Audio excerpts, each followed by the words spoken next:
জনগণের পয়সায় জনগণের অন্ন ধ্বংস করে বিরোধী দলের চরিত্র হনন, বিরোধী দলের বিরুদ্ধে সারাক্ষণ কুৎসারণা করছে।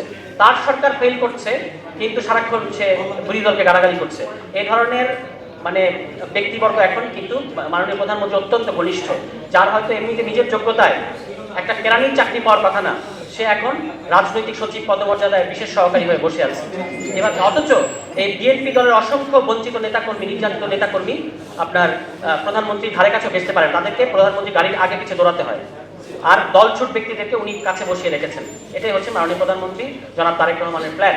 তো এই যে এই ধরনের আইন তারা করেছেন, তারা যদি মনে করেন যে আবারও খুন করবেন, আবারও মানবাধিকার লঙ্ঘন করবেন, বিএনপির একটা জিনিস বোঝা উচিত যে তারা কিন্তু ক্ষমতায় আসলে কতগুলো জিনিস বারবার ঘটে।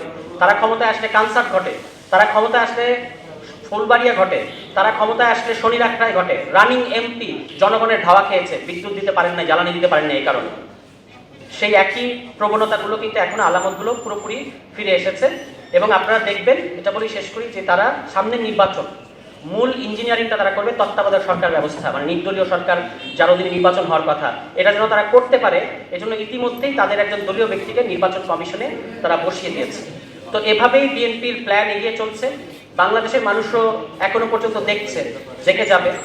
লাস্ট একটা জিনিস বলি, যে ফ্যামিলি কার্ডে আপনি একটা দিক দেখতে পাচ্ছেন যে তাদের এই ফ্যামিলি কার্ডের নামে ইউএনওদের সরকারি কর্মকর্তা কর্মচারী যারা কিনা অনেক পরিশ্রম করে ওই জায়গাটায় যায়, তাদেরকে নাজেহাল হেনস্থা করছে বিএনপির অশিক্ষিত অ্যাক্টিভিস্টরা, অশিক্ষিত দলীয় নেতাকর্মীরা।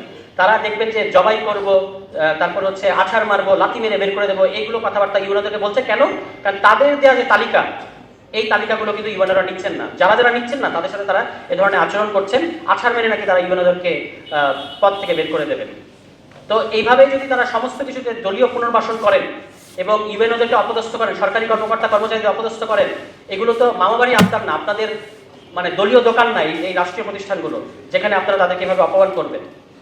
তো সেটাই তারা করে যাচ্ছে এবং মনে করছে যে মানুষ আসলে কিছু বলবে না।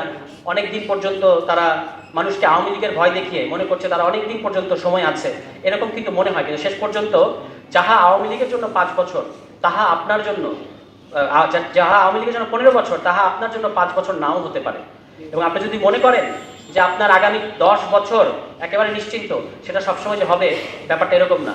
যে কোনো সময় মানুষের ক্ষোভ বিস্ফোরণে পরিণত হতে পারে। সবাই ভালো থাকবেন। আসসালামু আলাইকুম।